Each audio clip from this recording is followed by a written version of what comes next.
मेरा video clear है? आपको आवाज आ रहा है बराबर?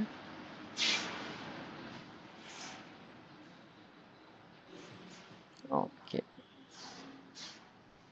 हरे कृष्णा, मेरा आवाज आ रहा है आपको? हाँ प्रभु जी। ओके। अभी हाँ तक मैं प्रभु जी बोला आ तो रहा आवाज नहीं है, तो आपने कुछ बोला नहीं, मैं बोल ही रहा हूँ। ठीक है। अभी तक मैं जो बोला आवाज नहीं आया ना आपको कुछ? है। नहीं अभी तक नहीं आया था, अभी आ रहा हाँ प्रभु हाँ जी। हाँ, ठीक है ठीक है। तो हम शुरू करते हैं फिर। सॉरी, मुझे थोड़ा लेट हो गया हाँ, क्योंकि मैं दूसरे जगह आता हूँ रविवार को, तो उसकी वजह से थोड़ा लेट हो जाता है। हरे कृष्णा। तो हम प्रार्थना शुरू करते हैं, तब तक आपका माइक बंद कर लीजिएगा। ओम अज्ञानतिमिरन्दस्य ज्ञानाञ्जनशलाकया चक्षुरुन्मिलितं येन तस्मै श्रीगुरुवे नमः। श्रीचैतन्यमनोभीष्टं स्थापितं येन भूतले स्वयं रूप कदा मह्यं ददाति स्वपदान्तिकम्। वन्देऽहं श्रीगुरो श्रीयुतपदकमलं श्रीगुरून् वैष्णवां च श्रीरूपं सागरजातं सहगण रघुनाथान्वितं तं सजीवं साद्वैतं सावधूतं परिजनसहितं कृष्णचैतन्यदेवं श्रीराधाकृष्णपादान् सहगण ललिता श्रीविशाखान्वितां च नमो विष्णुपादाय कृष्णमिश्राय भूतले श्रीमते भक्तिवेदांत स्वामिनिति नामिने। नमस्ते सारस्वते देवे गौरवाणी प्रचारिणे निर्विशेष शून्यवादी पाश्चात्यदेशतारिणे। नमो महावदन्याय कृष्ण प्रेम प्रदायते कृष्णाय कृष्ण चैतन्य नामिने गौरदुषे नमः। हे कृष्ण करुणा सिंधु दीनबंधु जगतपते गोपेश गोपिका कांत राधा कांत नमोस्तुते। तप्त कांचन गौरांगी राधे वृंदावनेश्वरी ऋषभानुसुते देवी प्रणमामि हरिप्रिये। वाञ्छाकल्पतरुभ्यश्च कृपा सिन्धुभ्येव च पतितानां पावनेभ्यो वैष्णवेभ्यो नमो नमः। जय श्री कृष्ण चैतन्य प्रभु नित्यानंद श्री अद्वैत गदाधर श्रीवासादि गौरभक्तवृंद। हरे कृष्ण कृष्ण कृष्ण हरे हरे, हरे राम राम राम हरे हरे। मूकं करोति वाचालं पङ्गुं लङ्घयते गिरिं यत्कृपातमहं वन्दे श्रीगुरुदीनतारिणम्। हरे कृष्ण। तो आप सभी का हार्दिक स्वागत है हरे कृष्ण।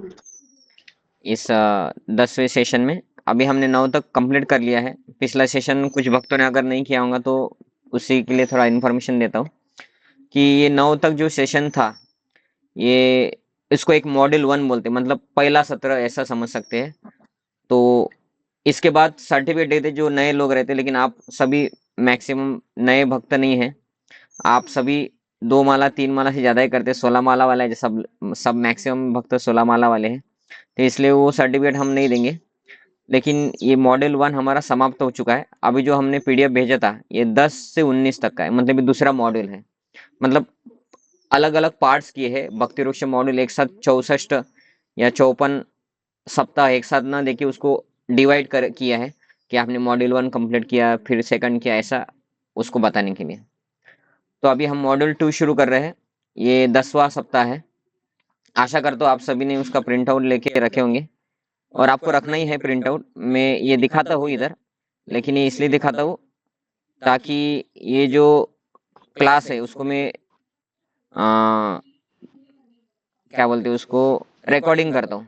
तो रिकॉर्डिंग करता हूँ इसलिए फिर उसको मैं दिखाता हूँ इधर। लेकिन इसका मतलब ऐसा नहीं कि फिर आप भी उसको प्रिंट नहीं निकालेंगे, नहीं, आपको प्रिंट निकालना है ना, और आपको आपके प्रिंट में ही देखना है। और हो सके तो अच्छा है कि अगर आप वो प्रिंट को कुछ पेपर से पेन से कुछ करें, क्योंकि वैसा करने से फिर आपको और उसका बेनिफिट होगा। आपको पता चलेगा कि इसमें क्या है, और ध्यान से हम उसको पढ़ते हैं तो हमारे सटल माइंड में जाता है, मतलब अच्छे अच्छे ध्यान से रहता है वो। तो इसलिए आपको मैं इधर दिखाता हूँ, लेकिन ये मैं किस लिए दिखाता हूँ, ताकि रिकॉर्डिंग करने में वो रह जाता है इसलिए। लेकिन आपको प्रिंट ही निकालना है, प्रिंट में ही देखना है, ठीक है। तो पहला पढ़ते हैं पवित्र नाम का अमृत। तो आप में से कौन पढ़ेंगे?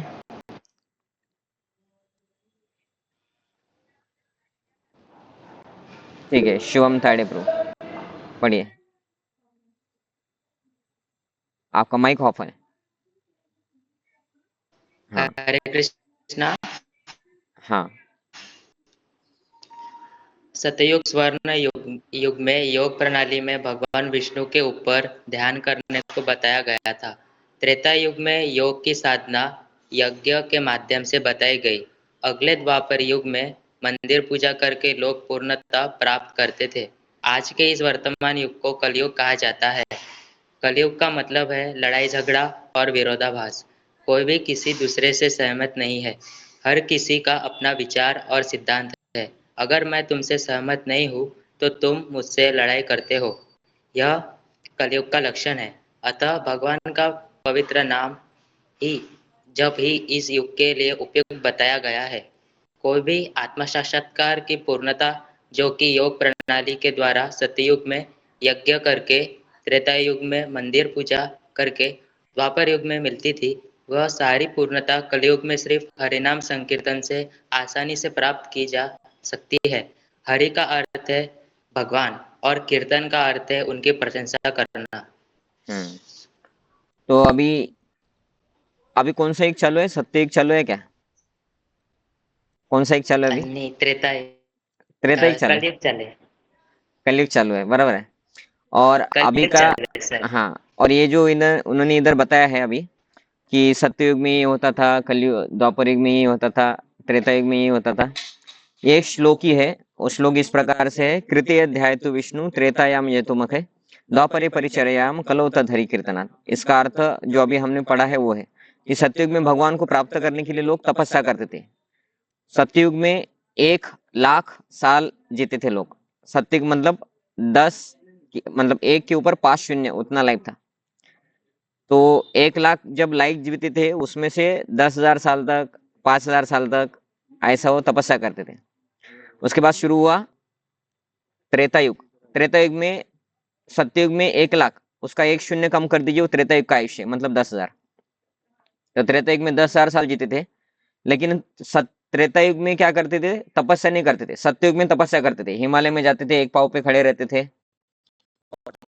लेकिन त्रेता युग में तपस्या का नहीं था, हिमालय में जाके तपस्या करो वो नहीं था। त्रेता युग में क्या बताया इधर? यज्ञ, है ना। तो त्रेता युग में यज्ञ करते थे, बहुत बड़े बड़े यज्ञ करते थे, 108 अश्वमेध यज्ञ, ये वो ऐसे, है ना। बहुत बड़े बड़े यज्ञ करते थे, शुद्ध ब्राह्मण, शुद्ध घी, है ना, शुद्ध हल्दी, वो सब शुद्ध सामग्री रहता था और उससे यज्ञ करते थे। लाइफ था 10,000। उसके बाद द्वापर युग आया, 10,000 त्रेता युग, द्वापर युग में एक शून्य कम हो गया, 1,000 साल। तो उन लोगों का लाइफ हो गया 1,000 साल। और द्वापर युग में क्या करते थे? भगवान के पत्थर के बड़े बड़े मंदिर बांधते थे और उसमें भगवान की बहुत अच्छे से सोना, इसके साथ उसके साथ बहुत अच्छे अच्छे पकवान खिला के सेवा होती थी भगवान की। बहुत अच्छा श्रृंगार, बहुत बड़े मंदिर, ऐसा। लेकिन उसके बाद कलयुग शुरू हुआ। तो द्वापर युग में 1,000 साल, कलयुग में एक शून्य और कम हो गया, कितना? 100 साल। तो 100 साल आयुष्य हो गया। कलयुग जैसे बढ़ता है वो आयुष्य कम कम होते जाता है। अभी 90 साल जिए तो भी बहुत बुरा हो जाएगा, कुछ साल के बाद 80 साल, फिर 70 साल, ऐसा कर करके आयुष्य कम होते जाएगा, कलयुग जैसे बढ़ेगा वैसे वैसे। तो कलयुग में तो सत्ययुग वाला हजारों साल वाला तपस्या नहीं कर सकते थे। त्रेता युग वाला बहुत बड़े बड़े यज्ञ नहीं कर सकते, क्योंकि अभी हमारे पास शुद्ध ब्राह्मण भी नहीं है, शुद्ध घी नहीं है, शुद्ध कुछ भी नहीं है, सब केमिकल वाला है। ब्राह्मण भी केमिकल वाले हैं सब अभी, है ना, ब्राह्मण भी शुद्ध नहीं है। तीसरा है, द्वापर युग में क्या करते थे? बड़े बड़े पत्थर के मंदिर ये वो करके, हाँ वी हैव टू, हाँ okay, I will sit there and start. तो त्रेता युग में क्या करते थे? यज्ञ। और द्वापर युग में क्या करते थे? वो भगवान के विग्रह का अच्छे से पूजा करते थे, पूजा करके प्रसन्न करते थे। लेकिन अभी वो कुछ भी नहीं कर सकते।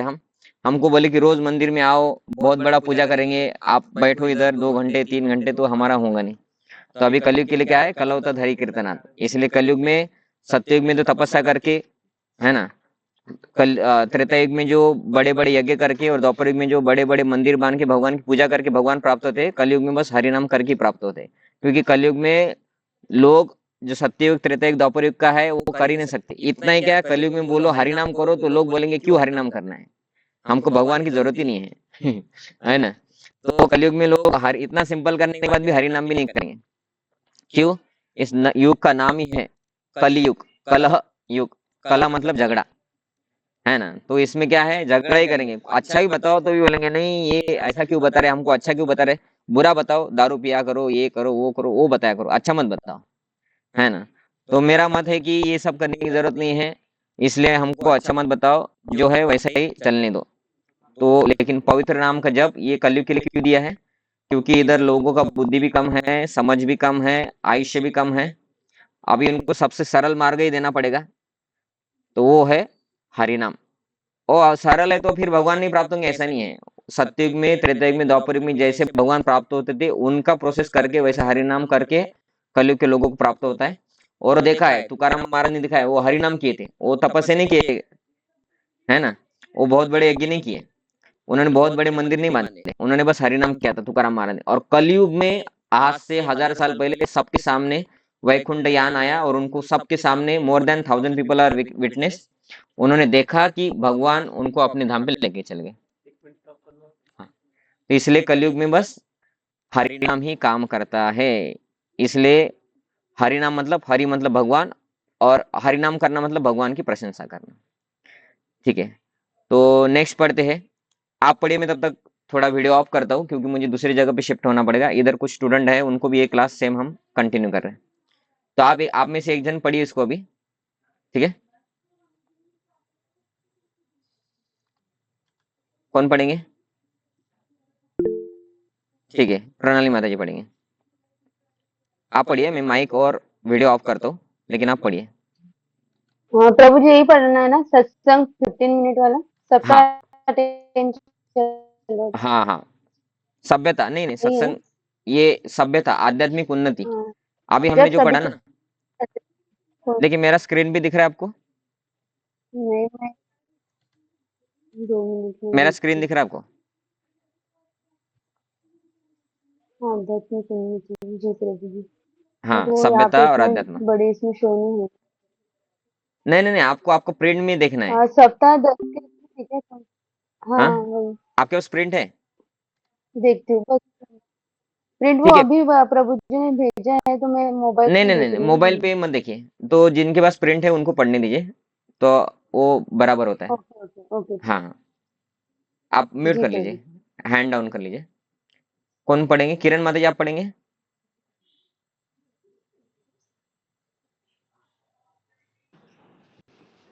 हाँ प्रभु जी, हाँ हरे पढ़िए कृष्णा। आप, हाँ पढ़िए। आध्यात्मिक उन्नति, सभ्यता और आध्यात्म, पृष्ठ 22 से 25।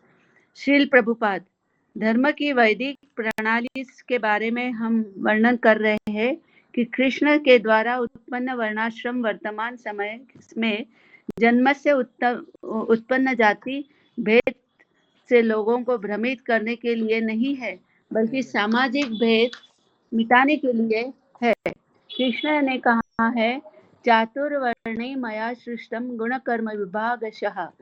प्रकृति के 3 गुणों और उसके कर्म के अनुसार मेरे द्वारा मानव समाज के 4 विभाग रचे गए हैं। ऑलरेडी क्लास चल रहा है, लेकिन उसी को मुश्किल कंटिन्यू यह करेंगे। है मैं आपको कि कुछ सेम मिथ्या विचार की वजह से कि ब्राह्मण होने के लिए ब्राह्मण का पुत्र होना आवश्यक है, जाति प्रथा इसमें आ गई है। यह आज ही वर्ण प्रथा है, लेकिन कृष्ण यह नहीं स्वीकार करते।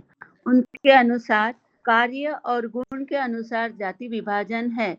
वो कभी नहीं कहते कि विभाजन जन्म से है और कोई कैसे इसमें उत्तीर्ण हो सकता है, यह भी बताया गया है। उदाहरण स्वरूप भागवत गीता के कृष्ण के ब्राह्मण के गुणों का इस वर्णन से वर्णन किया है। शमोदमस्तपः शौचम शांति रार्जवमेव च ज्ञानम विज्ञानमास्तिक्यम ब्रह्म कर्म स्वभावजम।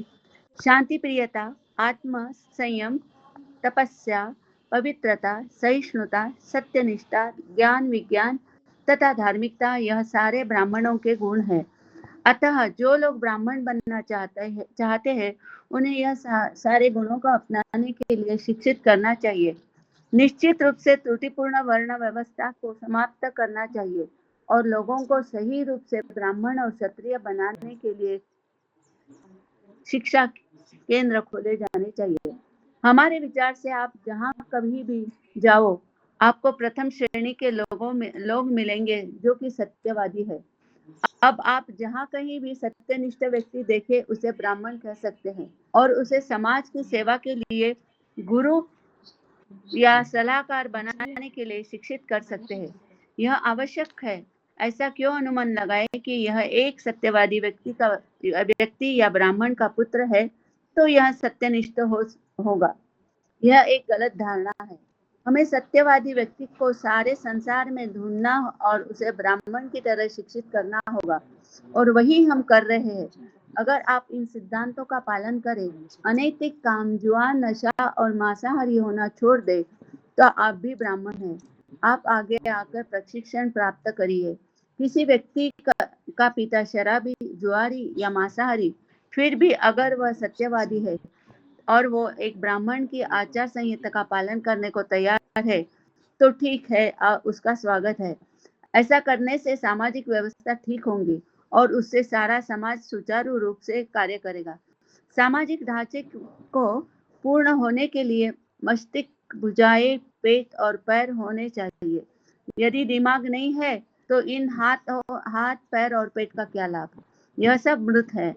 अतः समाज में यदि बुद्धिमान, सत्यवादी और ईमानदार व्यक्ति या ब्राह्मण गुणों वाले व्यक्ति नहीं है तो समाज बर्बाद हो जाएगा। इसलिए लोग परेशान हैं। आज के समाज में प्रत्येक व्यक्ति को शुद्ध के समर्पित किया जाता है और जाता है कि जाओ और मधु की भांति कार्य करो। यही सब कुछ है। कारखाने में जाओ और पैसा कमाओ और जब व्यक्ति को पैसा मिल जाता है तो वह तुरंत शराब और औरत खरीदता है। अतः अगर आप समाज को नीचे गिराना चाहे तो ऐसे खराब व्यक्ति पैदा करेंगे जो समाज को खराब करने वाले हैं। अगर आप वैदिक प्रणाली को अपनाते हो तो सामाजिक व्यवस्था पूर्ण होंगी और न सिर्फ हिंदुओं बल्कि ईसाइयों, मुसलमानों और सभी के लिए भी यह सामाजिक व्यवस्था ठीक होगी। लेकिन जब आप पूरी तरह से कृष्ण के शरण में जाओ तो आप चारों वर्णाश्रम के नियमों को छोड़ सकते हो। इसलिए कृष्ण ने कहा है सर्वधर्मान परित्यज्य और अंततः मेरा यही निर्देश है कि समस्त धार्मिक पद्धतियों का, यहाँ तक कि धार्मिक नियमों का परित्याग करो और सिर्फ मेरी शरण में आओ। ब्राह्मण धर्म, क्षत्रिय धर्म, हिंदू धर्म, यह धर्म वह धर्म, इन सब को छोड़कर सिर्फ कृष्ण की शरण में जाओ, क्योंकि धर्म ही अंतिम लक्ष्य कृष्ण की शरण में जाना ही है। कृष्ण ने भगवान गीता में निर्देश दिया है, तुम सीधे मेरी शरण में आओ तो सब ठीक होगा। कृष्ण व्यक्तिगत रूप से सलाह दे रहे हैं, सर्वधर्मान परित्यज्य मामेकम शरणम व्रज। अपने सारे धर्म कर्मों को छोड़कर सिर्फ मेरी शरण में आओ, उसकी सलाह मानो और खुश रहो। ठीक है, धन्यवाद माता जी। आप आपका माइक ऑफ कर लीजिए। तो यहाँ पे कुछ भक्त भी है मेरे सामने। ये एक प्रभु जी छोटे हैं, बाकी 11-12 के हैं। तो आपका ही क्लास में उनको थोड़ा एक्सप्लेन भी करता हूँ, तो आप ऐसा मत सोचिए कि यार इधर नहीं देख रहे दूसरी तरफ भी देख रहे करके। तो अभी ये जो क्लास है इसको भक्ति वृक्ष बोलते हैं। इसमें एक पेपर रहता है, मतलब एक बुक रहता है, पूरा प्रिंट आउट सिलेबस रहता है। जैसे हमारा बुक रहता है मराठी, इतिहास, वैसा एक पूरा सिलेबस रहता है। वो पढ़ रहे हैं क्योंकि ऑनलाइन है वो सब, उनको प्रिंट दिया है, वो पढ़ते हैं। मैं इधर उसको पढ़ता हूँ और उनको एक्सप्लेन करता हूँ। जैसे हमारे स्कूल में होता है एग्जैक्टली इस्कॉन, वैसे ये भक्ति वृक्ष चलाते हैं, जिससे आध्यात्मिक पुस्तकें समझाते हैं। हम स्कूल में क्या करते हैं, भौतिक पुस्तकें समझाते हैं कि कुछ इतिहास का पुस्तक लेंगे, भूगोल का लेंगे, है ना, अलग अलग पुस्तक, साइंस का, मैथ्स का, और उनको एक सिलेबस रहता है। और सिलेबस को वो हम भी खोलते हैं, टीचर उधर एक्सप्लेन करता है, हमको होता है, समझता है। वैसे इसका भी एक सिलेबस है, प्रिंट निकाला है उन्होंने। वो पढ़ रहे थे इसलिए आवाज़ नहीं आ रहा है, क्योंकि मैं इधर आवाज़ शुरू करूँगा तो इको हो जाएगा इधर, ऐसा। तो मैं, लेकिन अभी उन्होंने पढ़ लिया है पूरा, उनके पास प्रिंट है, मुझे पता नहीं, वो हमारा थोड़ा मिसमैच हो गया टाइम, इसलिए हमने प्रिंट नहीं निकाला था आपके लिए। तो अभी उन्होंने क्या पढ़ा हो मैं एक्सप्लेन करता हूँ, उनको भी आपको भी। तो ये भगवत गीता से है कि भगवान ने भगवत गीता में 4 वर्ण दिए हैं, उसको बोलते हैं चतुर्वर्ण, कि ब्राह्मण, वैश्य, क्षत्रिय, शूद्र, है ना। तो ये 4 वर्ण कौन है? तो भगवान भगवद गीता में बोलते कि चातुर्वर्ण मया सृष्टम, मैंने सृष्टि की है इन 4 वर्णों की। मतलब क्या है? मैंने ही ये पूरा समाज चलाने के लिए लोगों को डिवाइड करके दिया है ब्राह्मण, क्षत्रिय, वैश्य, शूद्र में। क्यों लेकिन ऐसा किया? ये तो जाति का विभाजन हो गया। तो भगवान बोलते नहीं, ये जो 4 वर्ण है ये गुण कर्म विभाग, जाति के ऊपर है ही नहीं कुछ, हमने उसको जाति कर दिया है ना। हमने कैसा कर दिया है कि भाई ब्राह्मण है मतलब ब्राह्मण का पुत्र है तो ब्राह्मण हो जाएगा। ऐसा होता है क्या? कि कोई डॉक्टर है उसका पुत्र मतलब डॉक्टर ही होता है, इंजीनियर का पुत्र इंजीनियर बनता है, कॉन्ट्रैक्टर का बेटा कॉन्ट्रैक्टर ही बनता है, ऐसा होता है? तो कब होता है? पढ़ाई करने के बाद उसमें वो गुण आएंगे, वैसा उसका कर्म है तो। नहीं तो डॉक्टर का पुत्र है, उसको डॉक्टरी पेशे में अच्छा नहीं लगता, वो बोलते मेडिकल साइंस नहीं करना है मेरे को, मैं आर्किटेक्ट बनूंगा, तो वो आर्किटेक्ट बनेगा। मतलब ब्राह्मण का पुत्र के गुण अगर क्षत्रिय जैसे है तो वो क्षत्रिय बनेगा, वो ब्राह्मण नहीं बनता है। और ब्राह्मण का पुत्र होने के बाद अगर वो सिगरेट स्मोकिंग, गलत मांसाहार, दारू ऐसा कुछ करता है तो वो कौन बन जाएगा? वो शूद्र बन जाएगा, शूद्र से भी नीचे। मतलब ब्राह्मण का पुत्र होना ब्राह्मण होना नहीं है कि भाई हम भी ब्राह्मण हैं, ये गलत है। भगवान क्या बोल रहे हैं? चातुर्वर्ण मया सृष्टम, मैंने सृष्टि किया, लेकिन किस हिसाब से? गुण कर्म विभागश, गुण और उसके कार्य है क्या ब्राह्मण के, तब वो ब्राह्मण। कोई बोलता है कि हम मराठा, हम क्षत्रिय है, तो जाओ फिर किधर, अगर पाकिस्तानी आ गए हैं बॉर्डर पे जाओ, नहीं वो नहीं करेंगे, हमको जॉब करना है कंपनी में, तो उनका जो वर्ण है वो क्या हो गया? वो शूद्र हो गया। दूसरे के अंडर काम करना मतलब शूद्र होता है, तो फिर वो क्षत्रिय है ऐसा बोलने से क्षत्रिय हो गए क्या? हम मराठा है, हम क्षत्रिय है, मावळ्यांची पोरं आम्ही, है ना, ऐसा बोलने से नहीं होता। गुण है क्या? शिवाजी महाराज क्षत्रिय थे, तो वो क्षत्रिय थे तो वो छोटे थे लेकिन बड़े बड़े मुसलमानों के साथ लड़ते थे, मुसलमान कांपते थे उनसे, है ना। वो साउथ, वो यूपी के मतलब महाराष्ट्र के ऊपर मुसलमान का राज्य था, शिवाजी महाराज के होते हुए वो नीचे नहीं जा पाए, साउथ इंडिया में मुसलमान नहीं गए ज्यादा, ऐसे क्षत्रिय थे। हम कर सकते हैं, हम जाएंगे बॉर्डर पे, हमको भेजो क्षत्रिय बोलने वालों को, हमारे अंदर गुण नहीं है, इसका मतलब क्षत्रिय का लड़का क्षत्रिय नहीं होता है, ब्राह्मण का लड़का ब्राह्मण नहीं होता है। जाति के हिसाब से ये वर्णाश्रम नहीं है, गुण के हिसाब से है कि वो एक झोपड़पट्टी में लड़का जन्म लिया है लेकिन भगवान का गुणगान करता है, भगवान का नाम, शास्त्र पढ़ने में इंटरेस्ट है, शास्त्र समझ में आता है, लोगों को प्रचार करता है, तो वो ब्राह्मण हो गए फिर, क्योंकि ये ब्राह्मण के गुण है। शास्त्र पढ़ना, भगवान की पूजा अर्चना करना, शुद्धता मेंटेन करना, भगवान का नाम जप करना, ये ब्राह्मण की गुण है। तो झोपड़पट्टी में पैदा हुआ है, शूद्र का लड़का बोलना चाहिए हमारे हिसाब से, जाति के हिसाब से, लेकिन गुण के हिसाब से ब्राह्मण है।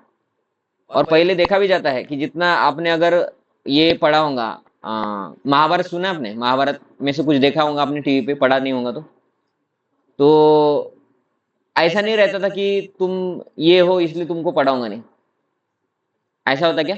कर्ण को पढ़ाया था इन्होंने, परशुराम ने, पता है आपको? तो कर्ण किसका पुत्र थे? वैसे सूर्यपुत्र थे लेकिन शूद्र थे ना, लेकिन परशुराम ने पढ़ा कि नहीं, है कि नहीं?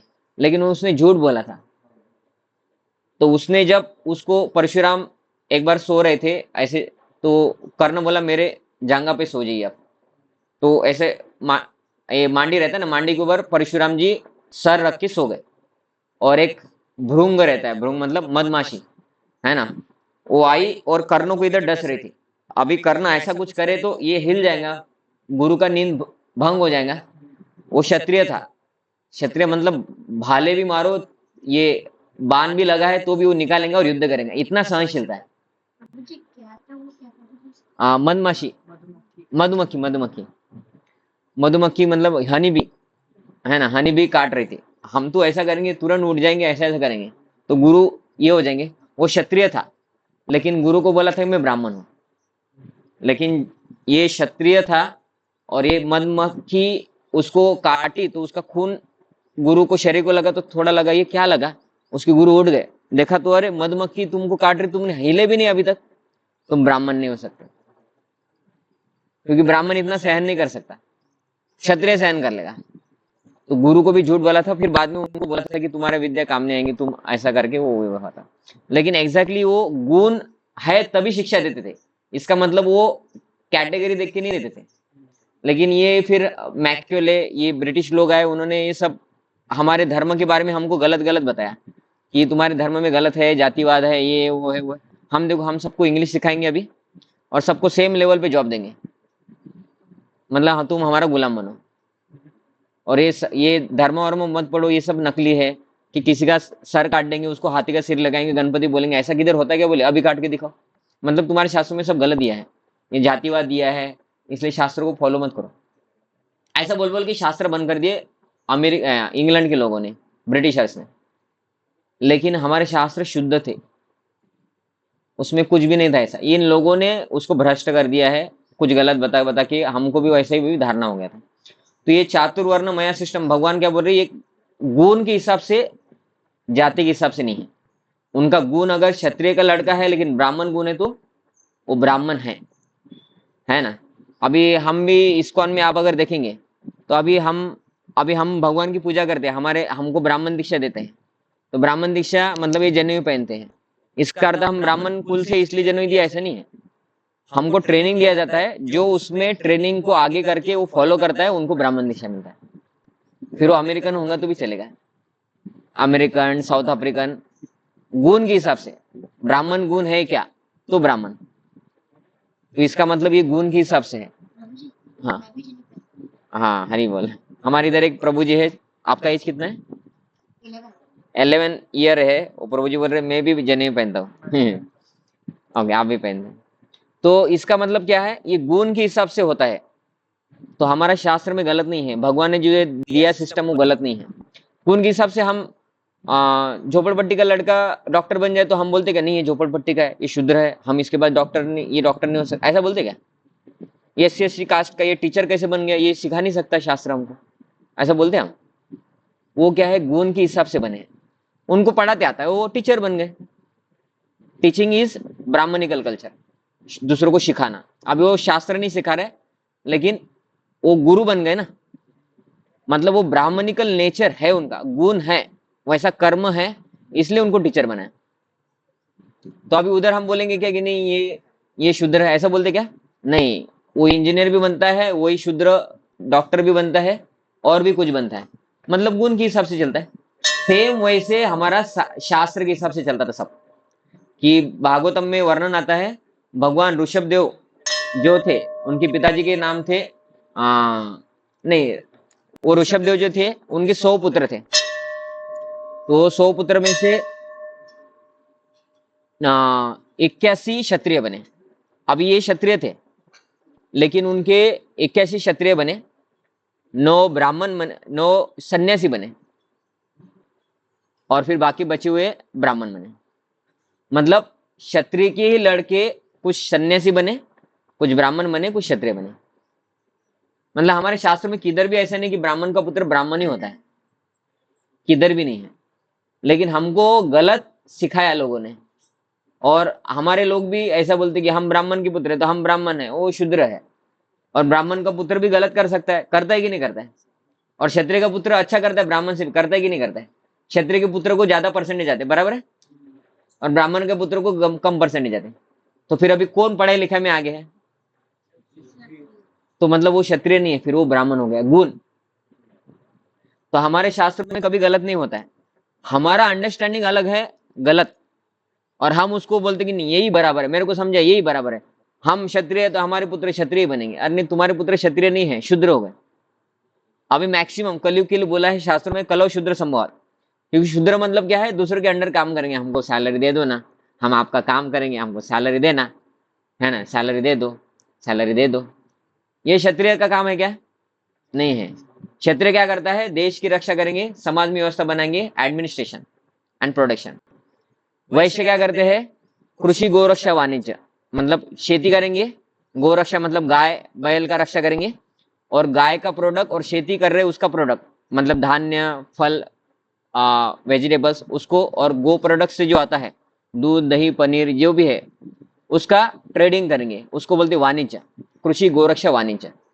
तो वो हो गए वैश्य। ब्राह्मण मतलब शास्त्र का अध्ययन करना, लोगों को बढ़ाना और लोगों को भगवान की भक्ति सिखाना, शास्त्र का तथ्य बताना, कि शास्त्र में ये श्लोक से भगवान ये है करके बताया है, ये भगवान को प्राप्त करने का मार्ग है हरिनाम कलयुग के लिए।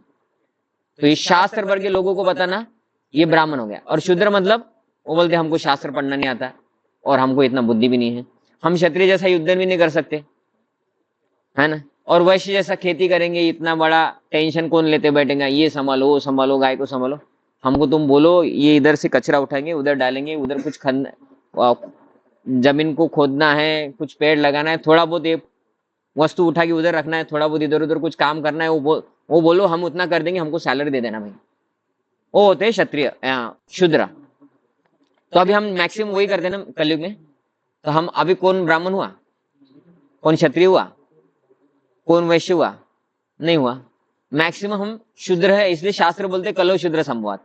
मैक्सिमम लोग जॉब के लिए जाते कि नहीं, ब्राह्मण की लड़की बोलते हम पढ़ेंगे लिखेंगे, वो कंपनी में क्या करेंगे, काम करेंगे दूसरे के अंडर, वो सैलरी देंगे तो ठीक है, नहीं तो बोलेंगे 15 दिन लेट हो जाओ, अरे आज हमारा भाई का शादी है, हमको छुट्टी दे दो ना, छुट्टी दे दो ना भाई, छुट्टी दे दो ना। हमको भीख मांगना पड़ता है, अर्ज लिखना पड़ता है, हमको छुट्टी दे दो। वो बोलता है नहीं ये कंपनी का काम है, आज हमारा मीटिंग है उस दिन, आपको नहीं मिल सकता छुट्टी। अरे यार नहीं तो आपको जॉब नहीं देंगे। ठीक है भाई, है ना, शादी के लिए नहीं आ सकता मैं, भाई को बोल देते थोड़ा लेट आऊंगा, ऐसा वैसा। मतलब हम अभी बंधन में है ना, उसको बोलते शूद्र। इसका अर्थ हम बहुत गए गुजरे ऐसा भी नहीं बोल रहे हम बता रहे कि शूद्र मतलब तब क्या था, दूसरों के अंडर काम करना।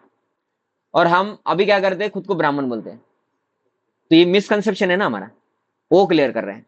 ऐसा नहीं कि बहुत गलत है अभी दूसरे के अंडर काम करना, नहीं, हमारा घर संसार चल रहा है, घर संसार चलाना ये जीवन का गोल है। घर संसार एक बार चल जाए फिर हम भगवान का भक्ति कर सकते हैं। हमको बोलेंगे नहीं अभी सबको जॉब करना ही है तो हम कर सकते हैं, हम बोलेंगे सबको बिजनेस करना है, कर सकते क्या, सबको बॉर्डर पे जाके करना है, कर सकते क्या, सबको शास्त्र पढ़ना है, कर सकते क्या, नहीं, जॉब करना है वो कर सकते। तो जो हमसे होता है वो करो।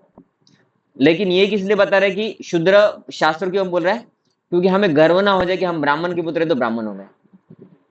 गर्व है ना, हम क्या बोलेंगे हम ब्राह्मण के पुत्र है ना, हम ब्राह्मण है, ये शूद्र है, काय का ब्राह्मण तुम, ये बताने के लिए बोला कि ये नहीं होता है, ब्राह्मण ये नहीं होता है, शूद्र ये नहीं होता है। शूद्र ब्राह्मण क्षत्रिय वैश्य क्या है, गुण कर्म, गुण कर्म के हिसाब से डिवीजन होता है सोसाइटी का, और वो शास्त्र बता रहा है, इसका मतलब वो सही है। हमारा भी पूरा गवर्नमेंट वैसा ही चलता है ना, SC/ST क्लास को हमारे ब्राह्मण लोग बोलते शूद्र है, वो टॉप मैनेजमेंट में है अभी बहुत सारी जगह, बराबर है, क्योंकि उनमें गुण है। और हमारे लोग जो है जो बोलते हैं हम ब्राह्मण है, हम क्षत्रिय है, मराठा है, ये है वो है, हम आर्य है, आर्य वंशी है, वो लोगों का परसेंटेज नहीं आता है। आता है, वो बिजनेस करो बोलते थे हमारा मन नहीं लगता बोलते, वो क्षत्रिय भी नहीं है, वैश्य भी नहीं है, और ब्राह्मण तो है ही नहीं, और फिर वो कौन हो गए, शूद्र हो गए इनडायरेक्टली। तो ये मतलब वो जो समाज में एक व्यवस्था है ये भगवान ने दिया है, उसके हिसाब से चलता है समाज, ब्राह्मण क्षत्रिय गुण कर्म के हिसाब से समाज सुखी होता है जैसे पहले थे। लेकिन अभी हमने क्या कर दिया है, वही शास्त्र को इंटरप्रेट करके गलत लोगों में फैला है, और फिर लोग क्या बोलते थे आपके शास्त्र में गलत दिया है, ब्राह्मण का लड़का ब्राह्मण, ऐसा थोड़ी होता है। हमारे शास्त्री वही बोल रहा है, हम थोड़ी ना बोल रहे, वो लोग गलत फैला रहे। हम बोल रहे क्या कि इंजीनियर का लड़का इंजीनियर होता है, वो बचपन से इंजीनियरिंग ड्राइंग निकालता है, कैलकुलेशन भी वैसे करता है, ऐसा होता है क्या, नहीं। इंजीनियर का लड़का कौन सा एग्जाम रहता है आपका 12वीं के बाद, JEE करके फिर मेडिकल साइंस में भी जाते हैं ना, तो गुण इंजीनियरिंग में मतलब क्या है, इंजीनियर का लड़का फिर मेडिकल साइंस में जा रहा है, मतलब वो अलग प्रोफेशन हो गया। और वही लड़का टीचिंग में भी जा सकता है पोस्ट ग्रेजुएट कैसे करके, मतलब वो ब्राह्मण हो गया।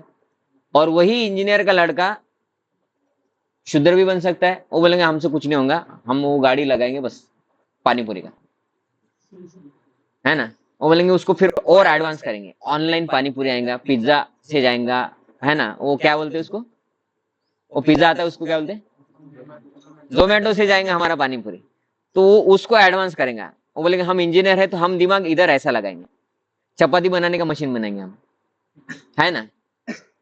तो इसका मतलब क्या है, गुण कर्म के हिसाब से सोसाइटी ये जैसा अभी चल रहा है। कुछ लोग एडमिनिस्ट्रेशन के लिए जाते हैं, वो पॉलिटिशियंस बनते हैं, कुछ लोग क्षत्रिय बनते हैं जो बोलते बॉर्डर पे जाएंगे, सोल्जर्स बनेंगे, या पुलिस में जाते हैं। तो वो ब्राह्मण के पुत्र भी हो सकते हैं, क्षत्रिय के भी हो सकते हैं, शूद्र के भी हो सकते हैं, लेकिन वो क्षत्रिय बन गए अभी, तो गुण कर्म के हिसाब से जैसे अभी सोसाइटी हमारा चल रहा है, वो समाज हमारा शास्त्र के हिसाब से ही चल रहा है अभी, indirectly, but they don't know how they are going according to शास्त्र।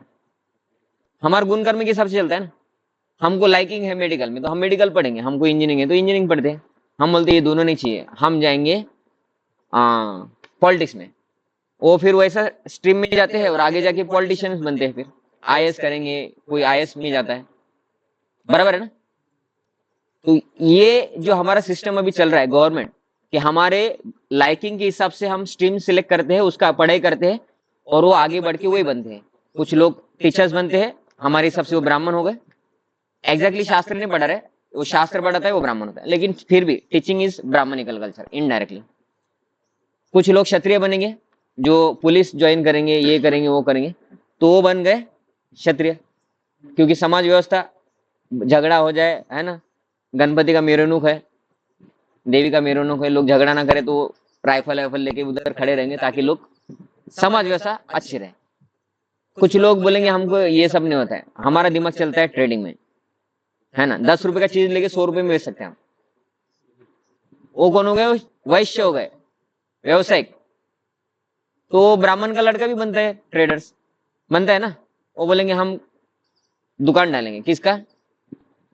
हम पेपर का दुकान डालेंगे, लेकिन 1 करोड़ कमाएंगे 1 साल का, 1 महीने का। करते लोग पेपर का दुकान डालते हैं, उसको इस्टेब्लिश करते हैं, उसको बड़ा बनाते हैं और वो टॉप सेलर बन जाते हैं, है ना। आप इतवारी में जाएंगे, कितना दुकान है, इतवारी देखा नहीं होगा आपने ना, आप ज्यादा इधर रहते तो। इतवारी में एक एक छोटा दुकान रहता है, कितना दुकान रहता है? ये 4 पिलर उसमें आएंगे, उतना दुकान रहता है 4 पिलर मतलब कितना जगह होगा, मतलब 6 आदमी बैठेंगे बस, मतलब आप जितना बैठे हैं उतना ही दुकान रहता है इतवारी में। इतने छोटे से दुकान है इतवारी में। आप बोलेंगे इतना छोटा दुकान का क्या बिक्री होता होगा, है ना। उसमें एक रेगड़ी बैठेगा तो दुकान में हो गए, बोले अभी जगह नहीं है सामान रखने में, लेकिन वो कमा रहे लोग, उनका दिखाने का दुकान उतना है, उनका गोडाउन है, ये मंदिर से बड़ा है। दैट इज व्यवसायत्मिका, है ना, वो अलग है, व्यवसाय व्यवसाय, है ना। तो वो क्या है, वो बन गए बिजनेसमैन, हम उसको वैश्य बोलते हैं हमारी भाषा में। और शूद्र मतलब दूसरों के अंडर काम करना, वो बोलते हैं हमसे ब्राह्मणिकल कल्चर नहीं होगा, हम पॉलिटिशियंस बन के या ये क्षत्रिय बिजनेस बन के पुलिस में भी नहीं जा सकते। हमारे पिताजी पुलिस है, लेकिन हमको उसमें इच्छा नहीं, हम बिजनेस भी नहीं कर सकते, इतना सारा इन्वेस्टमेंट करो फ्लॉप हो सकता है कभी कभी। हम बस 30 तारीख तक जॉब करो, 1 तारीख को सैलरी आ जाए, वो हमें अच्छा लगता है, तो कोई टेंशन नहीं, वो भी करो, लाइकिंग के हिसाब से करना है ना।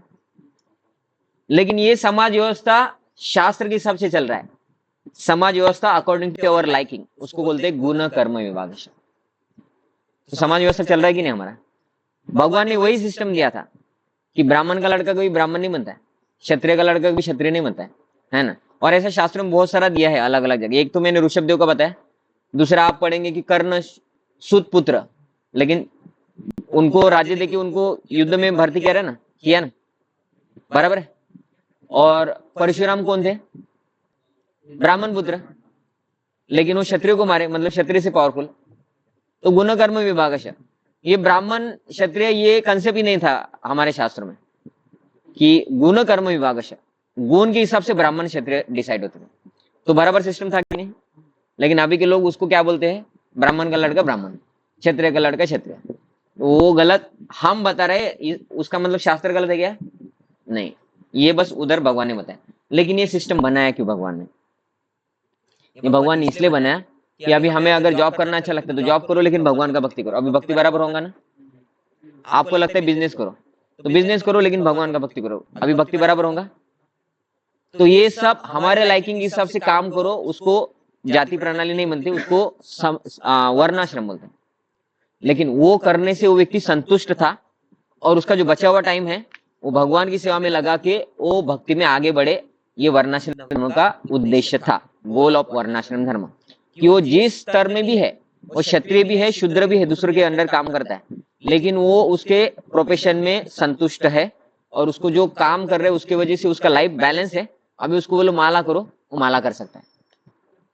बोलेंगे माला करो, हमारा जॉब का ही पता नहीं अभी तक, हमको पता ही नहीं कि आगे भविष्य में क्या करना है ना। वो लोग अनस्टेबल है, वो भक्ति भी नहीं करेंगे, बोलेंगे हमारा खाने पीने का ही प्रॉब्लम है, हमारा शादी नहीं हुआ, हमारे पास पैसा नहीं है। जो लोग सेटल है उनको बोलो जॉब करो, वो बोलेंगे हम सेटल है, अभी जॉब क्यों करना है, भक्ति करो, हम भक्ति कर सकते। ये वर्णाश्रम धर्म का सिद्धांत था कि तुमको जो लाइक अच्छा लगता है वो तुम करो, लेकिन तुम माला करो भगवान का, जप करो भगवान का। और शास्त्र सभी पढ़ सकते, सिखा नहीं सकते। क्षत्रिय भी शास्त्र पढ़ते, वैश्य भी पढ़ते, शूद्र भी पढ़ते, पढ़ने के लिए बंधन नहीं है। सिखाने के लिए आपको अच्छा सिखा है क्या तब सिखाओ, ये बंधन था। नहीं तो हम गलत सिखाएंगे तो गलत हो जाएगा ना। ए फॉर डॉग ऐसा हो जाएगा, है ना। तो ये गलत हो जाएगा, इसलिए कि तुमको अच्छा आता है वो आप ऑथराइज हो जाएंगे। शूद्र है लेकिन ऑथराइज कर दिया ब्राह्मण है तुम करके, किसी गुरु ने, उनके गुरुकुल में शिक्षा लेने के बाद वो गुरु बन सकता है। उसके भी बहुत सारे एग्जाम्पल है हमारे इसमें, है ना।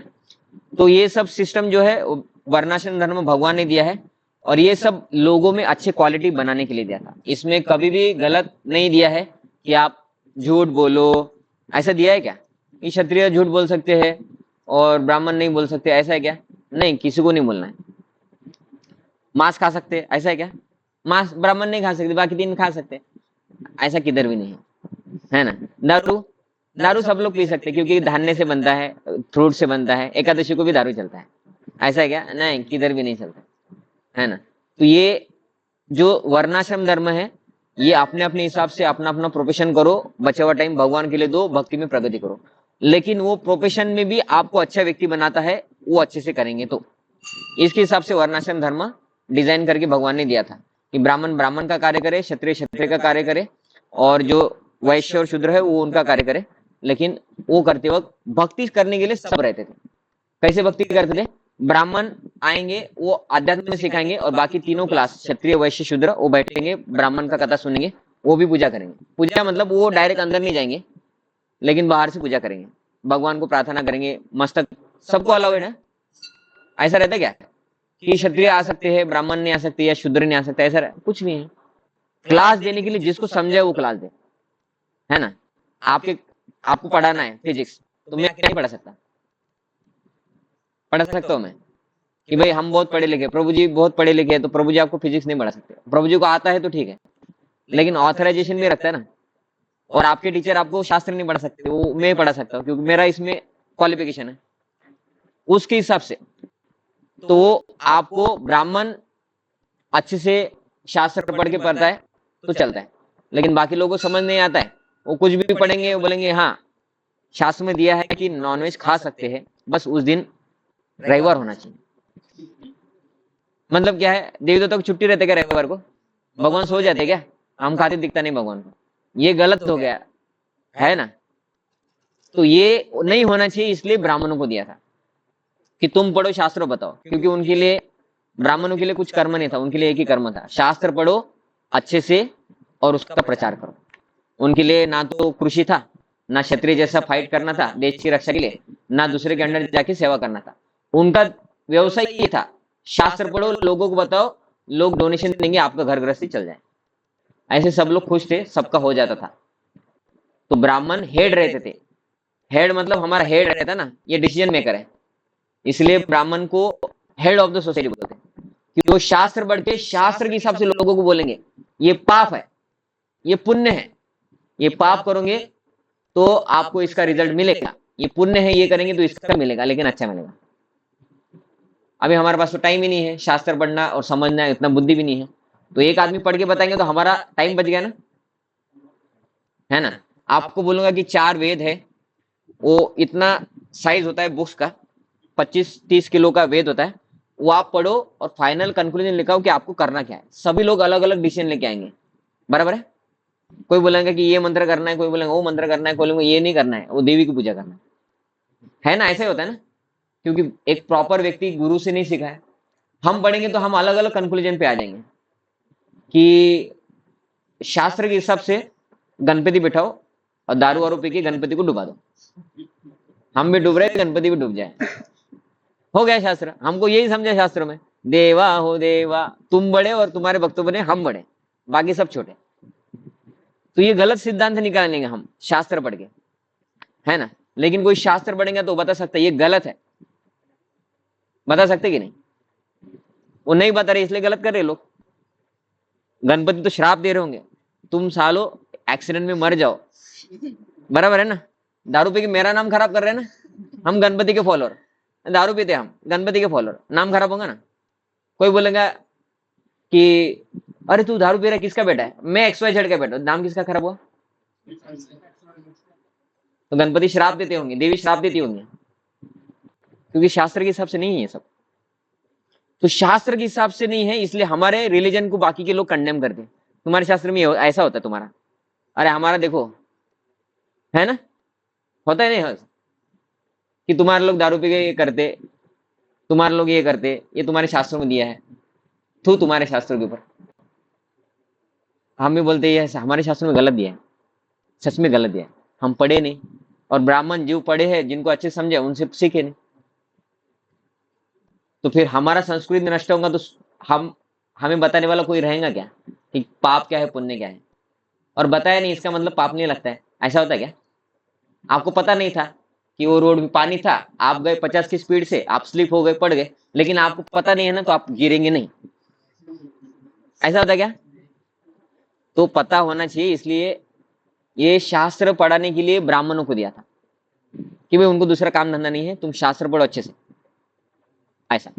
तो ये सब जो ब्राह्मण थे वो लोगों को गाइड करते थे, लेकिन शास्त्र में क्या दिया है, ऐसे उनका भक्ति बढ़ता था। वो स्वयं नहीं पढ़ेंगे ज्यादा, स्वयं सब कुछ नहीं समझेगा, लेकिन थोड़ा बहुत सबको पढ़ना है, गीता भागवत जो भी शास्त्र है, लेकिन समझना है ब्राह्मणों से। ब्राह्मण जैसा बोलेंगे कि हरे कृष्ण महामंत्र जप करो, वो करना है, तो उनका आध्यात्मिक प्रगति होगा कि नहीं होगा भी, ऐसा ये वर्णाश्रम धर्म पूरा डिसाइड किया हुआ था। तो ये सही है गलत है? अगर गलत है तो हम बोलेंगे नहीं, वो ब्राह्मणों से नहीं सीखना है, हमसे सीखना है। अभी हमारे पास टाइम है क्या? फिर क्या होगा? तो जिसके पास टाइम है वो उसमें पढ़ा लिखा है, उससे सीखो, है ना। घर में नल खराब हो गया, हम बोलेंगे हम ही ठीक कर देंगे, हमको टाइम ही नहीं है, हमारा पानी शाम तक खत्म हो जाता है पूरा। अभी सिंपल उपाय क्या है, फोन करो प्लम्बर को, वो 1 घंटे में आके रिपेयर करके देंगे। जिसके पास वो स्किल है, गुना कर्म, उसको बुलाओ, उससे ज्ञान लो, खत्म करो, ये बोलता है शास्त्र, है ना। तो इसीलिए वो बोलते कि सही व्यक्ति की जब परख करना है, तब हम बोलते हैं कि उसमें गुण है क्या। हम कैसे बोलते हैं सही व्यक्ति है, उसमें अच्छे गुण होंगे।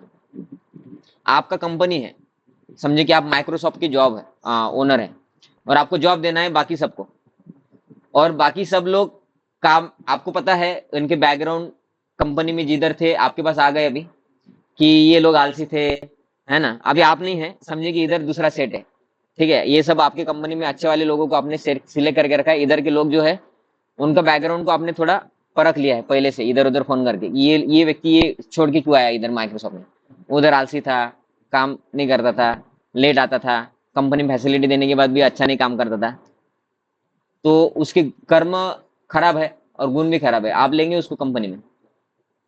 तो अच्छे व्यक्ति का परख कहाँ से होती है, गुण के हिसाब से, है ना।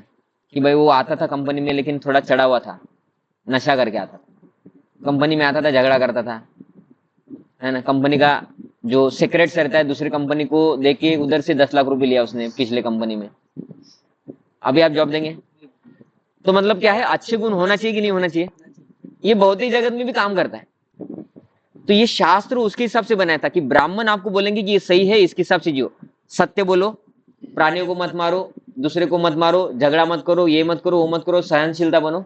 अच्छे गुण भी उससे मिलते थे, जब कथा प्रवचन होता है तो अच्छे गुण भी मिलते थे। ऐसे पूरा समाज आगे बढ़ता था। ये था वर्णाश्रम धर्म का सिस्टम का गोल। तो ये बराबर था, क्योंकि अभी गुण हमारे अंदर नहीं है, हमारे अंदर बस कर्म है। अभी हमारा समाज व्यवस्था कैसे चलता है कि वो व्यक्ति के अंदर कर्म अच्छा है उसका, वो मैनेज कर सकता है पॉलिटिशियन बन के, लेकिन गुण अच्छे नहीं है तो वो करप्शन करेगा, बराबर है।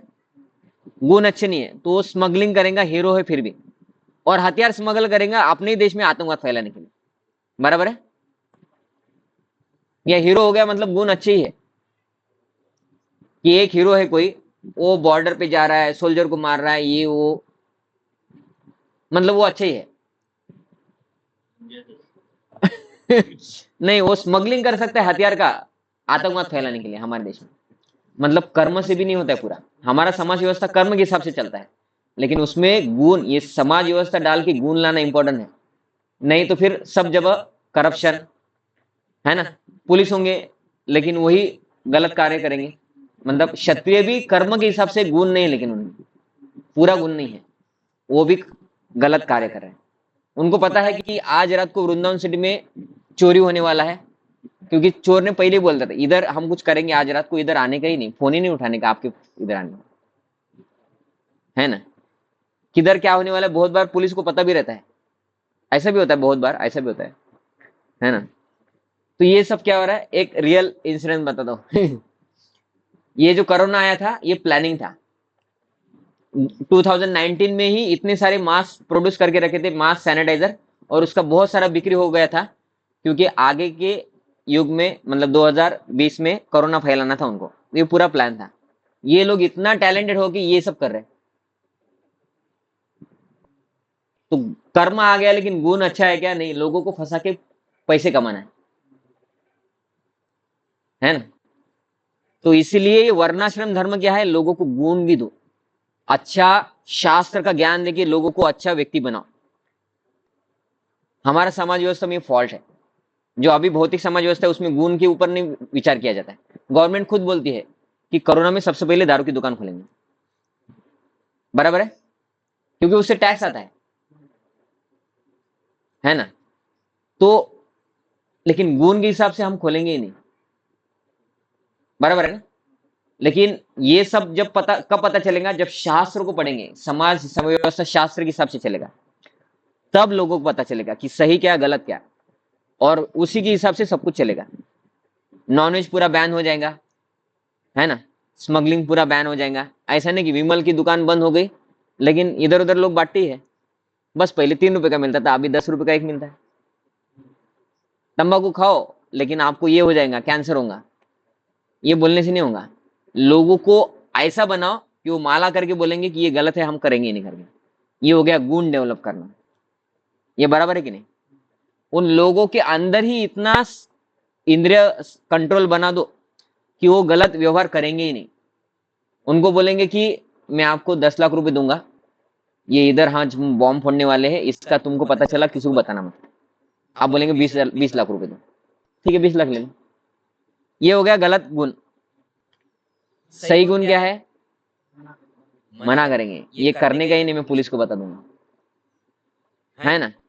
तो ये सब क्या है, गुण नहीं है। तो हमारी समाज व्यवस्था में हमको ही ज्यादा तकलीफ है कि एग्जाम में भी फ्रॉड होता है ना, होता है ना ऐसा, है ना। जॉब सिलेक्शन में फ्रॉड होता है, वो आईआरसीटीसी का ट्रेन बुकिंग में भी फ्रॉड होता है।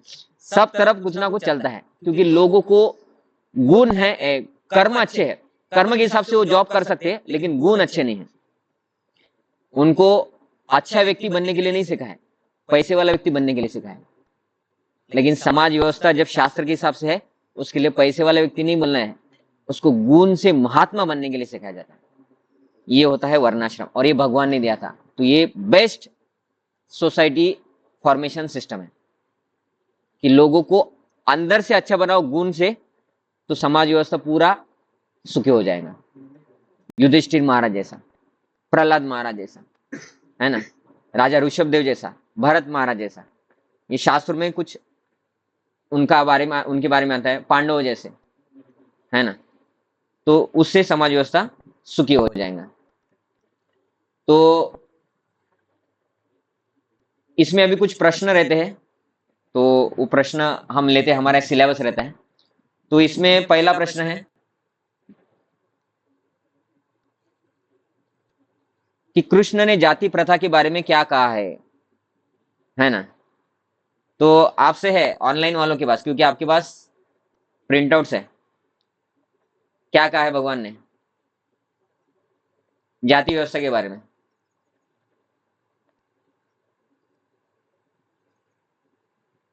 ठीक है, मैं बताता हूँ। भगवान ने कहा है कि ये जाति प्रथा है, ये जाति प्रथा नहीं है, गुण कर्म विभाग है, और ये मैंने स्वयं, गुण कर्म विभाग। अच्छा, हाँ, गुण कर्म विभाग। तो ये जाति संस्था नहीं है, हम बोल रहे जाति, लेकिन वो जाति नहीं है, वो विभाग है। सोसाइटी में विभाग होते ना, आप में से कितने लोग 12वीं का एक सेक्शन में होंगे, 12वीं का दूसरे सेक्शन में होंगे, ऐसा होता है? मतलब जाति हो गए तो हमको ए देना चाहिए था, हमको बी दे दिया, ऐसा हो गया क्या? नहीं, वो डिवीजन है ना, वो करना ही पड़ता है, थोड़ा बहुत हो भी जाता है कि 80% अबो वाले ए क्लास में, 60 to 80 वाले बी क्लास में, होता है ना क्लास में भी, वो स्कूल में भी होता है कि 80% वाला आगे बैठेगा, पीछे पीछे, ऐसा। मतलब जाति हो गए तो ये विवाद हो गया, तो ये शास्त्र गलत है तुम्हारे, ये तो लोगों का विभाजन कर रहे हैं, ऐसा है क्या? नहीं, गुण कर्म विभाग। ये पहला प्रश्न का उत्तर था। कृष्ण के द्वारा भगवद गीता में ब्राह्मण की क्या विशेषता दर्शाई गई है? क्या बोला था ब्राह्मण के बारे में? शांति प्रियता, आत्मा संयम, तपस्या, पवित्रता, सहिष्णुता, सत्यनिष्ठा, ज्ञान, विज्ञान और धार्मिकता, ये सभी गुण जिसमें है वो ब्राह्मण है। हाँ, इधर बहुत सारा लिखा हुआ है, मैंने आपको शॉर्ट फॉर्म में बताया, वो माता जी ने पूरा बता दिया है कि सहिष्णुता, क्षमा, दया, ये बहुत सारा गुण है ब्राह्मण का, उसके बाद वो ब्राह्मण होता है, जन्म से नहीं। ब्राह्मण मतलब क्या है? हमारे पिताजी ब्राह्मण है, ये नहीं होता है। क्वालिटीज, गुण है ना, उसमें गुण है क्या, तब वो ब्राह्मण। तो माता जी ने पूरा बता दिया। वर्ण प्रथा संबंधित सारे नियमों को हम कब छोड़ सकते हैं? तो इसका थोड़ा कठिन है, ये इसमें से मैंने थोड़ा स्किप कर दिया।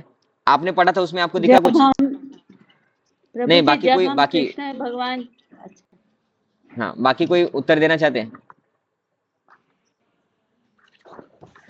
ठीक है, माता जी बता दीजिए आप। कृष्ण की शरण में हाँ, जाने से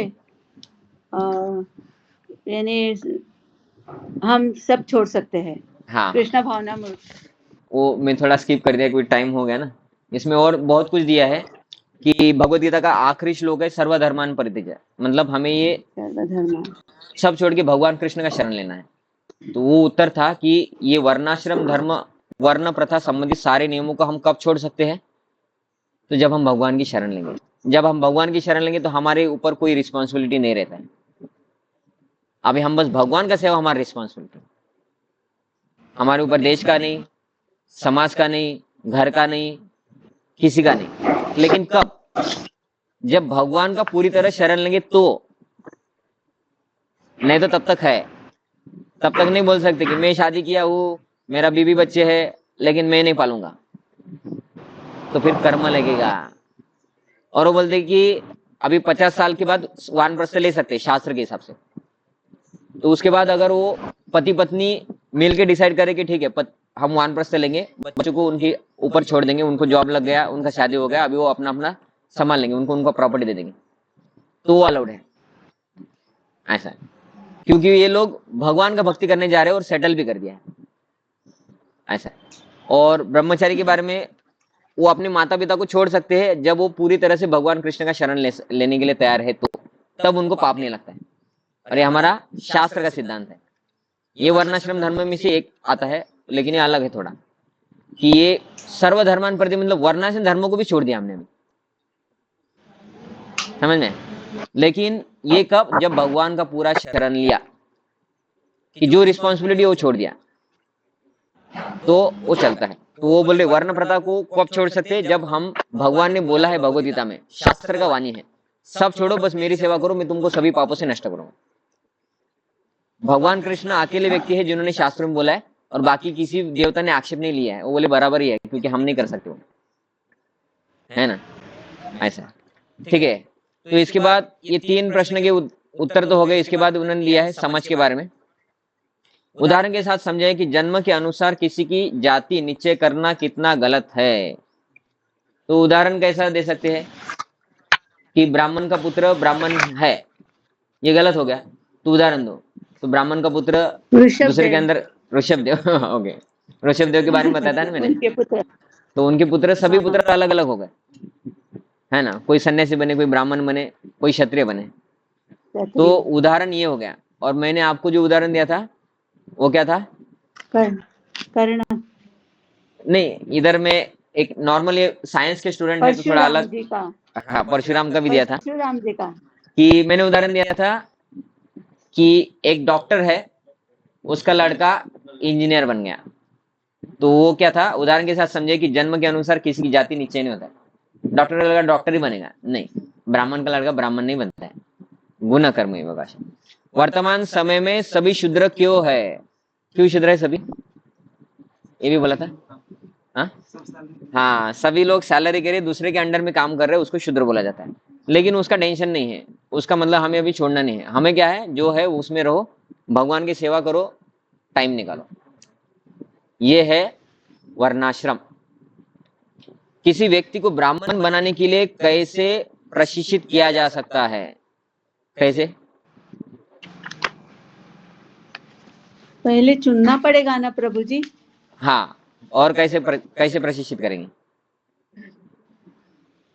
और 4 चुनना, धर्मों का हाँ, पालन चुनना करना, ही गुण के हिसाब से चुनते हैं गुण के कि हिसाब से। गुण के हिसाब से कि भाई अभी हम कैसा सिलेक्ट करते हैं कि मेरे समझे कि 4 लड़के हैं और मेरे पास खेती है, मेरे पास गाय गाय है, और दूसरा है मेरे पास एक फैक्ट्री है, तीसरा है कि वो खुद जॉब करे, ये सब छोड़ के तो भी चलेगा। तो मैं किसको क्या बोलूं कि क्या करना है, गुण के हिसाब से। जिसका जो गुण है उसके हिसाब से। कोई बोलेंगे मैं फैक्ट्री में काम करूंगा तो उसको फैक्ट्री दे दो, कोई बोलेंगे मैं जॉब करूंगा उसको जॉब दे दो। अपने फैक्ट्री में जॉब के लिए बोल दो, नहीं तो बोलो फैक्ट्री संभालो, एडमिनिस्ट्रेशन, मैनेजमेंट। नहीं तो बोले ये दोनों नहीं करूंगा, मैं खेती और गौरक्षा करूंगा। कोई बोले वो भी नहीं करूंगा, मैं ब्रह्मचारी बन के इस्कॉन मंदिर में ज्वाइन करके शास्त्र पढ़ाऊंगा लोगों को, वो ठीक है। तो वर्तमान ये किसी व्यक्ति को ब्राह्मण बनाने की नहीं, किधर गया वर्णाश, किसी व्यक्ति को ब्राह्मण बनाने के लिए कैसे प्रशिक्षित किया जा सकता है, गुण के हिसाब से। ये था मैं कि उसमें ब्राह्मण की गुण है तो उसको वो बोलो कि भाई तुम पढ़ाई करो, कोई बात नहीं, है ना, तो तुम महाराज बन जाओ, कोई टेंशन नहीं। किसी का अगर, अभी हमारे लोग पैसे के पीछे पड़े इसलिए ये नहीं बोलते, वो बोलते ब्राह्मण भी बनना है तो 1 लाख रुपए लेना भागवत सप्ताह का, क्यों पैसा कमाना है आखिरी में, तो ब्राह्मण बन के पैसा कमाओ। बोलते ठीक है कोई बात नहीं, हम ब्राह्मण बनेंगे पैसे कमाएंगे। तो वो गुण है क्या, तो फिर करो, कोई टेंशन नहीं, शास्त्र को फैलाओ। लेकिन फैलाना इंपॉर्टेंट है, ठीक है कि कोई पंडित भी बन गया थोड़ा पैसा ले रहा है, लेकिन हमारा काम तो हो गया ना। अभी आपके घर में यज्ञ करना है शादी का, आप कौन से दोस्त को बुलाएंगे, पंडित नहीं है दुनिया में, किसको बुलाएंगे यज्ञ करने के लिए? आपका विवाह संस्कार ही नहीं होगा तो वो भी काम के है ना। लेकिन वो पढ़ाना इंपॉर्टेंट है, गुण के हिसाब से प्रशिक्षण दिया जा सकता है। सभी धर्मों का अंतिम उद्देश्य क्या है और हम उसे कैसे प्राप्त कर सकते हैं? सभी धर्म का वो है भगवान की शरण लो, इसमें पड़े मत रहो, पैसे कमाना, घर गृहस्थी चलाना, इसमें नहीं। मतलब वर्णाश्रम धर्म में पड़ा रहना नहीं है उद्देश्य, वर्णाश्रम धर्म को करते करते भगवान की सेवा में चले जाना ये उद्देश्य है। लेकिन जीवन का उद्देश्य क्या है कि फाइनली भगवान के धाम जाना है, इधर नहीं सड़ना है। क्योंकि इधर आज मनुष्य बने हैं, फिर कुत्ता बनेंगे, लेकिन फायदा नहीं है। मंदिर में सोएंगे तो थोड़ा फायदा हो जाएगा, लेकिन प्रवचन का फायदा हो रहा है क्या? ये अभी हम एक मंदिर में बैठे, उधर कुत्ता सोया है, अभी कुत्ते को कुछ फायदा ही नहीं हो रहा है, मनुष्य जन्म में हो रहा है, बराबर है ना। तो वर्णाश्रम धर्म का उद्देश्य क्या है कि ये जन्म मृत्यू को बंद करके भगवान धाम जाए। आम्ही जातो आमच्या गावा, तुकाराम महाराज चले गए थे सबके सामने कलयुग में। भगवान धाम में जाना वो सुखी मार्ग है।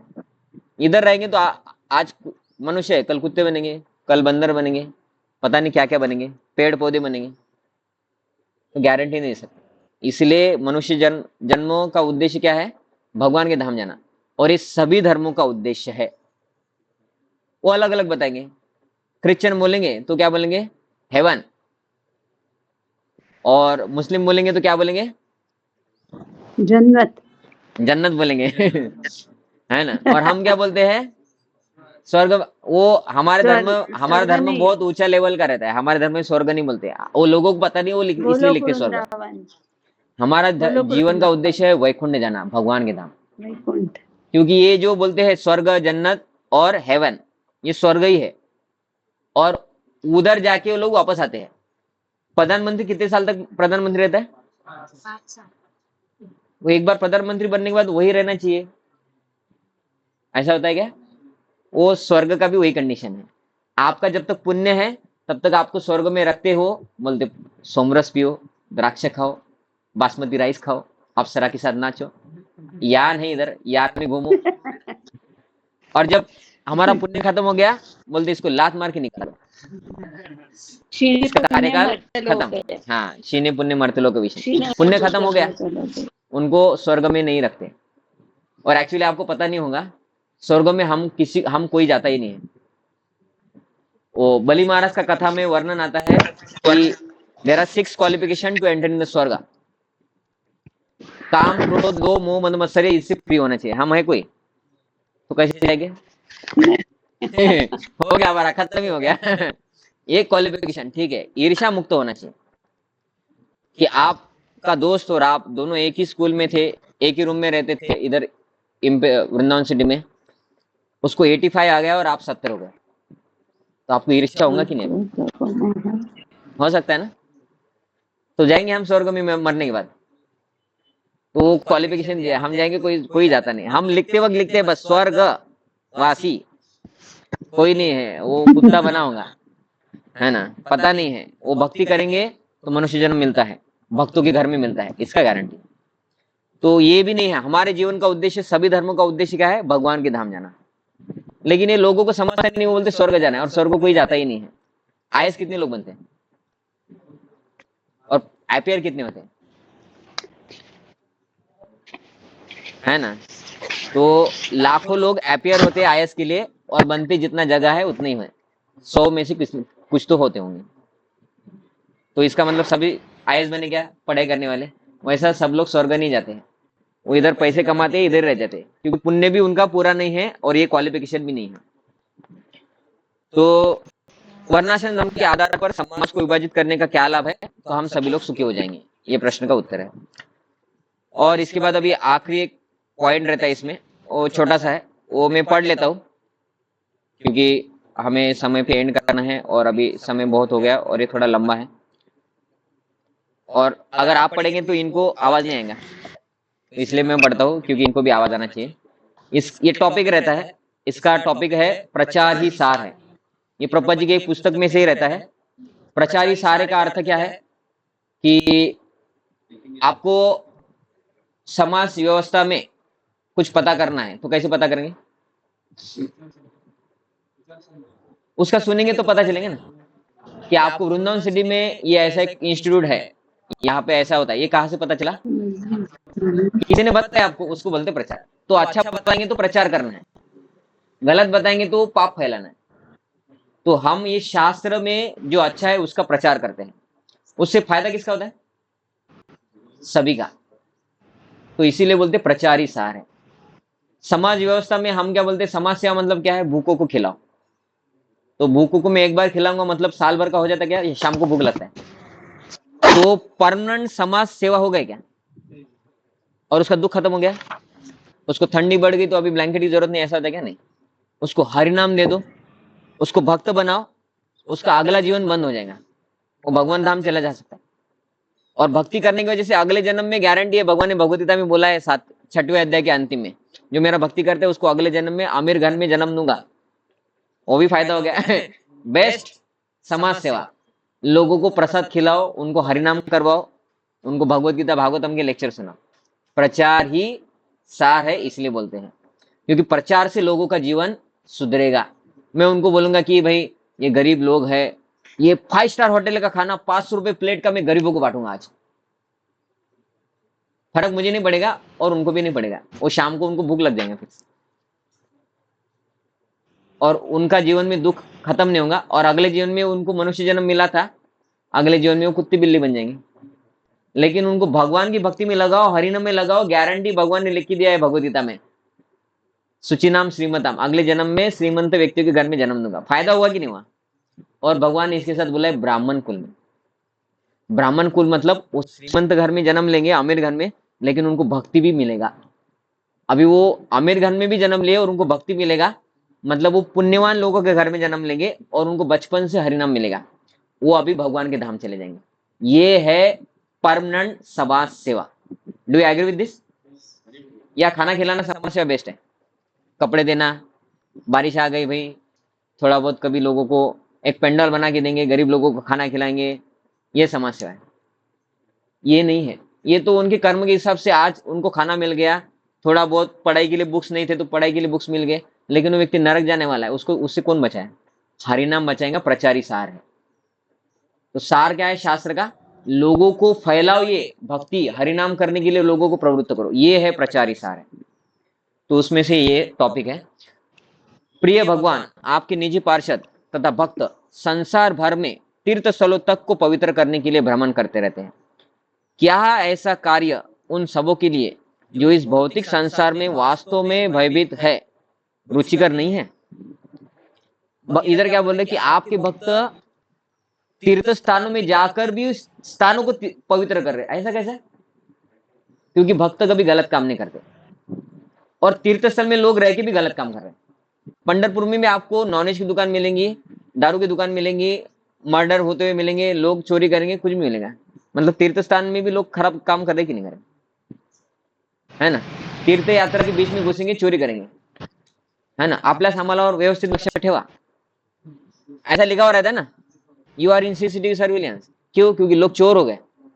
धार्मिक स्थलों पे जाके भी चप्पल चुराएंगे, नेकलेस चुराएंगे, कुछ भी चुराएंगे, पता नहीं क्या क्या चुराएंगे। तो फ्रॉड सब तरफ है, लेकिन भक्त उधर जाके लोगों को शुद्ध कर रहे, जो लोगों के अंदर ये गलत भावना है उन लोगों को भी शुद्ध कर रहे। हरिनाम देखिए, हरिनाम से सब कुछ होता है। कलयुग में कलो तद हरि कीर्तन, हरिनाम से होता है। लोगों के अंदर का मल निकल जाता है, लोग शुद्ध बनते हैं, इन्वायरमेंट शुद्ध होता है। ये कुत्ता भी हरिनाम सुनेगा तो अगले जन्म में उसको मनुष्य जन्म मिलता है, बताया है शास्त्र में। इतना पावर है हरिनाम में, तो इसलिए बोलते प्रचारी सार है। भक्त दो प्रकार के होते हैं, एक गोष्ठानंदी, एक भजनानंदी। भजनानंदी भक्त एक ही जगह पे रह के अपना अपना भजन करते, प्रचार नहीं करते। और दूसरे होते हैं गोष्ठानंदी। गोष्ठानंदी भक्त कौन होते हैं? वो खुद भजन करते हैं और सभी को प्रचार करते हैं। अभी पहला कैटेगरी कौन से थे भक्त के?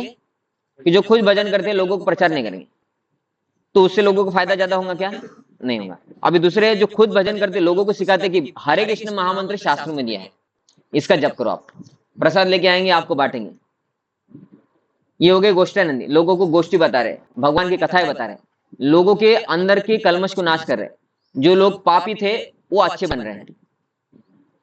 तो अभी गोष्ठानंदी इज मोर यूजफुल, ऐसा भगवान बोलते हैं। तो ये दो प्रकार के भक्त है। और इधर लिखा है कि नारायण पर आसर्वे न कुतच्छन्न विपत्ति सर्गा उपवर्ग नरकेशु अपितुल्यार्थ दर्शना। कि इसका अर्थ है नारायण के शुद्ध भक्त कहीं भी जाने से डरते नहीं, उसके लिए स्वर्ग तथा नरक समान है। इसलिए हम स्वर्ग नहीं जाते, हम नहीं लिखते स्वर्ग जाना है, क्योंकि स्वर्ग में जाके भी फिर से इधर ही आना है, और नरक में जाके भुगतेंगे, फिर से इधर ही आना है। स्वर्ग के लोग भी पाप करते हैं और नरक में जाते हैं, पाप करते इधर आके भुगतते हैं। स्वर्ग का राजा इंद्र, उसको एक बार सुअर पन्ना पड़ा, वो 2-3 बार तो उसको भागना पड़ा स्वर्ग छोड़ के। क्यों? क्योंकि पाप होता है नरक, उधर भी वो फाइनल नहीं है ना? तो भगवान के भक्तों को लेकिन ये सब कब समझता है? क्योंकि वो भगवान की भक्ति कर रहे हैं, भगवान वैसा नॉलेज देते हैं, वो अपने गुरु से सुन रहे हैं, है ना? तो ये सब क्या है? इसलिए बोलते कि वो किधर भी जाने से डरते नहीं। इस्कॉन के भक्त जेल में जाके भी प्रचार करते हैं, इस्कॉन का पाकिस्तान में भी प्रचार करते हैं। रशिया में किसी भी धर्म के प्रचार के ऊपर बैन था, उधर प्रचार करके वो बैन हटाया भक्तों ने। अभी वो रशिया में इस्कॉन की वजह से अभी कोई भी धर्म का प्रचार कर सकते हैं। चाइना में प्रचार करना कैसे करेंगे आप बताओ? वो मच्छर भी आ जाएंगे तो खा लेंगे, है ना? बोलते बैट वैट कुछ नहीं बोलते, बैट को भी हम खा लेते हैं, चंगादर। तो ऐसे लोगों को हरे कृष्णा बोलो तो कैसे करेंगे?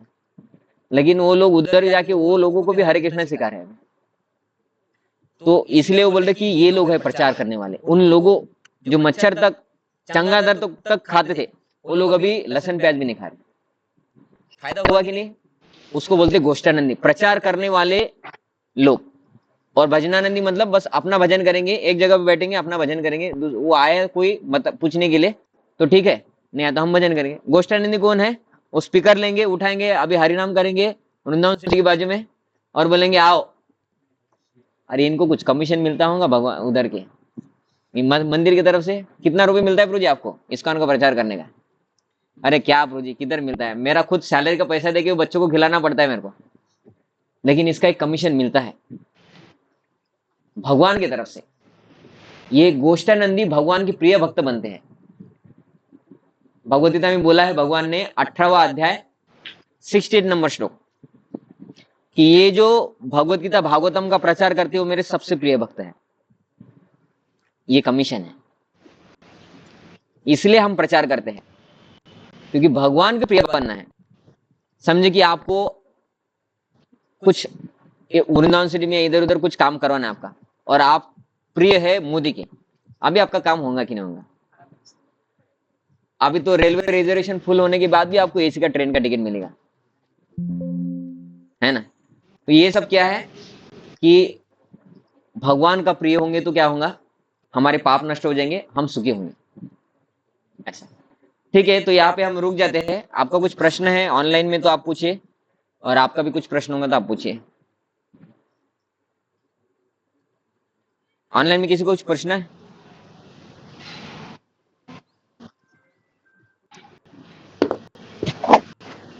नहीं प्रभु जी। ओके, ठीक है, फिर यहाँ पे रुक जाते हैं, आप लीव कर सकते हैं। हरे कृष्ण। ग्रंथराज श्रीमद् भागवतम की जय। जगत गुरु स्वामी शिल प्रभुपाद की जय। निताय गौर प्रेमानंदे हरि हरि। तो आप में से किसी को रुकना है तो रुक सकते हैं। अभी इनको मैं 10 मिनट कार्तिक मास के बारे में बोल रहा हूँ, आपको सुनना है तो आप सुन सकते हैं, अदरवाइज आपको लीव करना है तो आप लीव कर सकते हैं। हरे कृष्ण।